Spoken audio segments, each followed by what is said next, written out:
అందరికీ నమస్కారం. నా పేరు అర్చన. ఈరోజు కథ 'నా గుండె చప్పుడు నువ్వే' పార్ట్ 94. అంజుని వదిలి దూరం జరుగుతాడు హర్ష. పాప గుండె సడిని కంట్రోల్ చేసుకోలేక చచ్చిపోతుంది. బాబోయ్! ఏంట్రా నాకు ఈ టార్చర్? కాస్త మన ఫస్ట్ నైట్ వరకు నాకు దూరంగా ఉండొచ్చు కదా హర్ష. ఎందుకిలా నన్ను నా ఫీలింగ్స్‌తో ఆడుకుంటున్నావు? కంట్రోల్ చేసుకోలేక చస్తున్నా. చెప్పాను కదా మన ఫస్ట్ నైట్ వరకు నువ్వు ఫుల్‌గా నీ హార్ట్‌ని, నీ బాడీని టోటల్‌గా నాకిచ్చేసేయాలి అని. అప్పటి వరకు ఈ స్వీట్ టార్చర్ తప్పదు పాపా. ఇవ్వక ఒకేసారి ఇస్తే నీ చిట్టు గుండె తట్టుకోలేకపోతే ఎలా?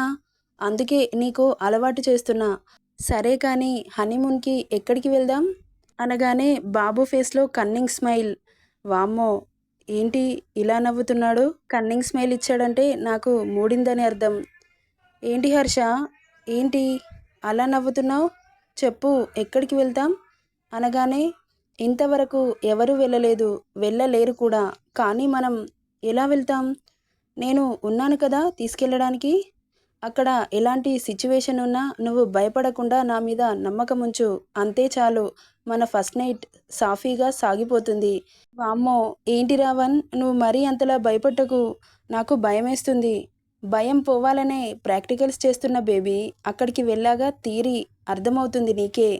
కనీసం హనీమూన్ ఎక్కడో చెప్పు. చెప్పను. చెబితే టెన్షన్ పడి థ్రిల్ని మిస్ అవుతావు. అందుకే సర్ప్రైజ్. ఓకే. నువ్వు చెప్పకుంటే ఇంకా టెన్షన్ అవుతుంది. హా, చెబితే భయపడతావు కానీ ఎలాంటి యూజ్ ఉండదు. అక్కడికి వెళ్ళాక ఆ భయాన్ని ఎలా పోగొట్టాలో నాకు తెలుసు కానీ పద లేట్ అవుతుంది అనగానే, వామ్మో! ఈయనేంటి భయపడతావంటున్నాడు? ఎంత భయంకరంగా ఉంటుందో ఆ ప్లేస్. అసలు ఏమై ఉంటుంది? హో తింకుతూనే ఉంటుంది పాప. తలపై ఒక్కటిస్తాడు బాబు. అబ్బా! ఏంటి రావణ్ మరీ అంత గట్టిగా కొట్టాలా? మూతి ముడుచుకొని రుద్దుకుంటూ ఉంటుంది. అంతలో సడన్‌గా కారు ఆపుతాడు హర్ష. ఏంటి ఇక్కడ కారాపావు? ఇల్లు రాలేదు కదా! చెప్తా దిగు అంటాడు. సైలెంట్‌గా దిగుతుంది అంజలి. వెనుక నుండి అంజు కళ్ళను మూసి ముందుకు తీసుకెళ్తాడు. ఏం చేస్తున్నావు బాబూ? ఎక్కడికి తీసుకెళ్తున్నావు? అరే కాసేపు ఆగలేవా? అని కాస్త ముందుకు తీసుకెళ్ళి కళ్ళ మీద నుండి చేతులు తీస్తాడు. కళ్ళు తెరిచి చూసిన అంజు సర్ప్రైజింగ్‌గా ఫీల్ అవుతుంది. శ్రీనివాసపురంలో ఫుట్‌బాల్ కోర్ట్‌నా? వావ్! చాలా బావుంది హర్ష. ఈ ఊర్లో ఫుట్‌బాల్ అంటే ఇష్టమున్న వాళ్ళు చాలామంది ఉన్నట్టున్నారు. అవును హర్ష. వాళ్ళకి నేర్చుకోవడానికి అవైలబుల్ లేక ఇన్ని రోజులు నేర్చుకోగా మరుగున పడిపోయారు. ఇప్పుడు వాళ్ళ టాలెంట్‌ని బయట పెడతారు. చాలా బావుంది Harsha. Thank you so much. నువ్వెందుకే థాంక్స్ చెబుతున్నావు? నా కోసం ఇంత దూరం వచ్చి నీకు నచ్చని ఫీలింగ్స్‌ని నా కోసం ఇష్టపడ్డావు. హాస్పిటల్, స్కూల్ కట్టిస్తున్న నేను నీకు ఎన్ని థాంక్స్‌లు చెప్పినా తక్కువే. నీ రుణం ఎలా తీర్చుకోవాలి? ఏమీ ఆశించకుండా ఈ రోజుల్లో ఎవరైనా ఎందుకు హెల్ప్ చేస్తారు చెప్పు? నువ్వు చేశావు. ఎలాంటి ప్రతిఫలం ఆశించకుండా. నువ్వు దేవుడి కంటే ఎక్కువ నాకు. ఓ పాపా! మరీ అంత మోసేయకు. నేను దేవుడినేం కాదు. నేను కూడా నా స్వార్థం కోసమే చేశాను ఇవన్నీ. కేవలం నీ కోసమే. నువ్వు లేకపోతే నేను ఈ ఊరికి ఎందుకొస్తాను? ఎందుకివన్నీ చేస్తాను? వాళ్ళ బాధలు చూసి నువ్వు బాధపడుతుంటే నేను చూడలేక ఇవన్నీ చేశాను. కేవలం నీకోసం మాత్రమే అనగానే అంజు కళ్ళల్లో చెమ్మ చేరుతుంది. వాటిని తనకి కనిపించనివ్వకుండా దాచేస్తూ అతడి బుగ్గపై చేయి పెట్టి హర్ష కళ్ళలోకి సూటిగా చూస్తూ, ఎవరైనా అమ్మాయి నచ్చితే ఐ లవ్ యూ చెబుతారు. ఆ అమ్మాయి రిజెక్ట్ చేస్తే ఇది కాకపోతే ఇంకొకటి అని అనేవాళ్ళు చాలామంది ఉన్నారు.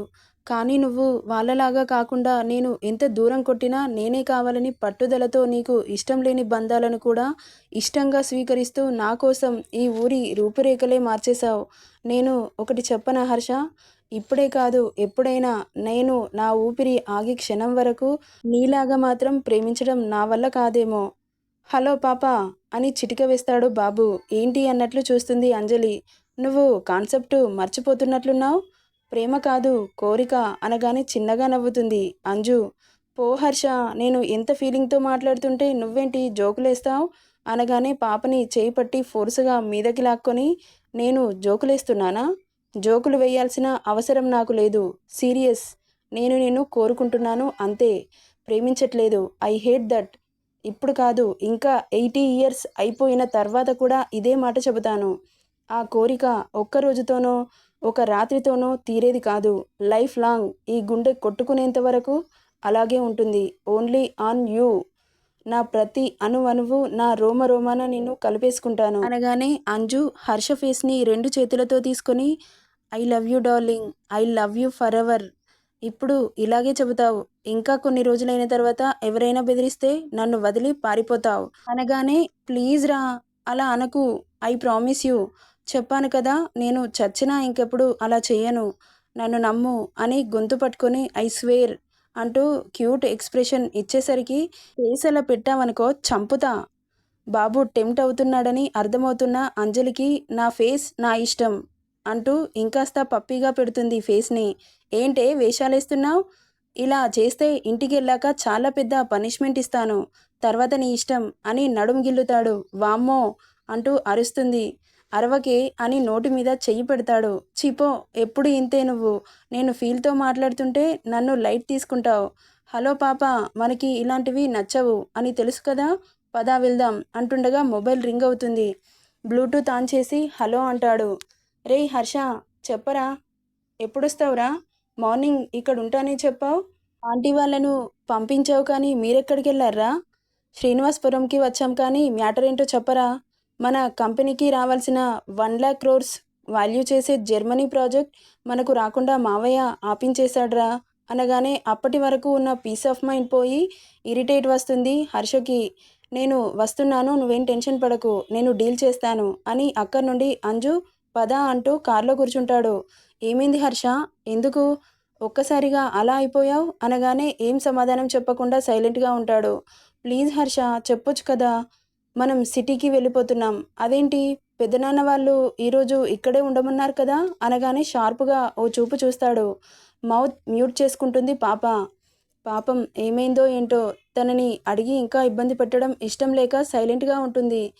హర్ష జమీందార్ ఇల్లు రాగానే కార్ ఆపి ఫాస్ట్గా ఇంట్లోకి వెళ్ళి మావయ్య మేము వెళ్ళిపోతున్నాం, అర్జెంటు కాల్ వచ్చింది అని చెప్పగానే అయ్యో అదేంటి బాబు, పొద్దున్నుండి ఏం తినలేదు, కనీసం తినేసి వెళ్ళండి బాబు, వంటలు కూడా రెడీగా ఉన్నాయి అనగానే అంత దూరం వచ్చి తినకుండా వెళ్తే బాధపడతారు అని సరే మావయ్య మేము డ్రెస్ చేంజ్ చేసుకుని వస్తాం అంటూ లోపలికి వెళ్ళి డ్రెస్ చేంజ్ చేసుకుని బయటకు రాగానే అన్ని డిషెస్ రెడీగా పెడతారు. సుష్మా హర్షని చూసి దగ్గరికి వచ్చి హౌ ఆర్ యూ హర్ష?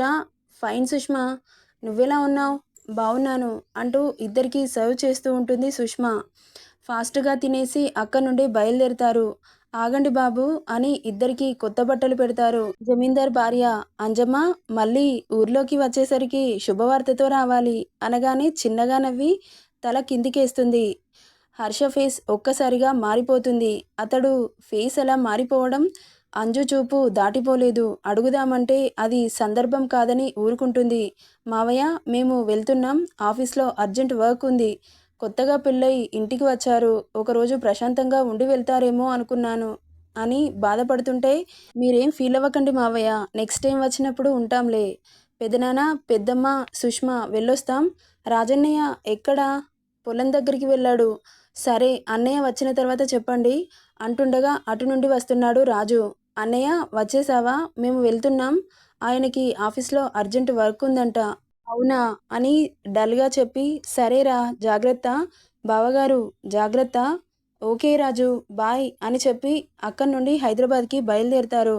అంజలి హర్షని ఏదో అడగాలని అనుకుంటూ ఉంటుంది కానీ మిర్రర్లో నుండి చూసి బాబు సీరియస్గా ఉన్నాడని అర్థమయ్యి సైలెంట్గా ఊరుకుంటుంది. బాబు స్పీడ్కి 3 అవర్స్లో సిటీలో ఉంటారు. కార్ డైరెక్ట్గా ఆఫీస్ ముందు ఆపుతాడు. జర్మనీ నుండి వచ్చిన బోర్డు మెంబర్స్ అప్పుడే ఆఫీస్ నుండి బయటకు వెళ్ళిపోతుండగా కార్ని ఫాస్ట్గా తీసుకొచ్చి వాళ్ళ ముందు ఆపుతాడు. ఎవరా అని తల తిప్పి చూస్తారు వాళ్ళు. హర్షవర్ధన్ గారు మీరా? ఎస్ నేనే, లోపలికి వెళ్ళి మాట్లాడుకుందాం పదండి అనగానే నో హర్ష గారు, మాకు ఫ్లైట్ టైం అవుతుంది అంటారు. ఇండియాకి రాగానే రాజారావు జర్మనీ నుండి వచ్చిన బోర్డు మెంబర్స్ని కలిసి ఎస్ఆర్ గ్రూప్ ఆఫ్ కంపెనీకి రావాల్సిన ప్రాజెక్టు రాకుండా ఆపించేస్తాడు. అదేంటి, నేను లేకుండా మీటింగ్ ఎలా ఫినిష్ అవుతుంది? ఇంకో 20 మినిట్స్ నాతో మాట్లాడిన తర్వాత అప్పుడు కూడా ఫ్లైట్కి టైం అవుతుంది అని చెప్పండి, మిమ్మల్ని ఎవ్వరూ ఆపరు అనగానే సరే అని లోపలికి వెళ్తారు అందరూ. మీటింగ్ హాల్లోకి వచ్చి ఎవరి సీట్లలో వారు ఆసీనులు అయ్యాక బాబు స్పీచ్ ఇవ్వడం మొదలు పెడతాడు. అతడు స్పీచ్ ఇస్తుంటే ఒక్కొక్కరు కాన్సన్ట్రేషన్తో వింటూ ఉన్నారు. వాళ్ళకి 10 మినిట్స్లో బాబు గురించి అర్థమైపోతుంది. అతడి టాలెంట్, తెలివి అక్కడున్న వాళ్ళందరికీ ఆశ్చర్యపోయేలా చేస్తాయి. హర్ష చెప్పేది వింటున్న వాళ్ళందరూ షాక్తో కళ్ళు పెద్దవి చేసి చూస్తూ ఉన్నారు. ఎందుకంటే అతడు చెప్పే ఐడియాస్ అంత సాటిస్ఫైయింగ్గా ఉన్నాయి. ఇంతకుముందు అలాంటి ఐడియాస్ ఎక్కడా ఏ కంపెనీలో వినలేదు. వాళ్ళు 20 మినిట్స్ మీటింగ్ ఉంటే 15 మినిట్స్లో వాళ్ళందరూ ఏకాభిప్రాయంగా హర్షకి ఆ ప్రాజెక్ట్ని ఇవ్వడానికి ఒప్పుకున్నారు.